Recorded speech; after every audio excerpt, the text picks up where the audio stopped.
With inflation still very much an issue and labor strikes both in the auto industry and in Hollywood putting a strain on the economy, a federal government shutdown looms. Some Republicans in Congress refuse to support a measure to temporarily fund the government. The result can have an impact on both President Biden's agenda and Kevin McCarthy's future as the Speaker of the House. ABC's Faith Abubey with more from Washington, D.C.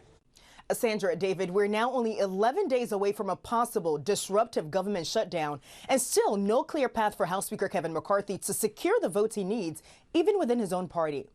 Republican House Speaker Kevin McCarthy scrambling to corral enough members of his own party to pass several spending bills as the clock ticks towards a potential government shutdown.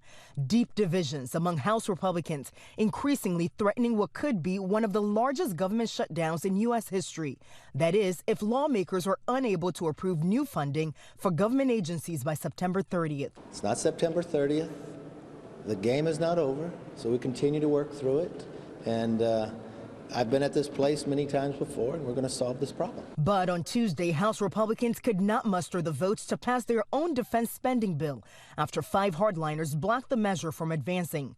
Lawmakers now have less than 2 weeks to pass 12 appropriation bills or approve a temporary funding patch called a continuing resolution to keep the federal government running. I thought the era of continuing resolutions was over. Ultra-conservative Republican lawmakers remain steadfast in their demands for deeper spending cuts and stricter border policies, both unlikely to pass the Democratic-controlled Senate or be signed into law by President Biden. The last thing we want to do is go backwards and have a shutdown. Overnight, the White House sounding the alarm about the financial and emotional hardship a shutdown would cause many Americans, including forcing as many as 4 million government workers, along with military troops and law enforcement agents, to work without pay.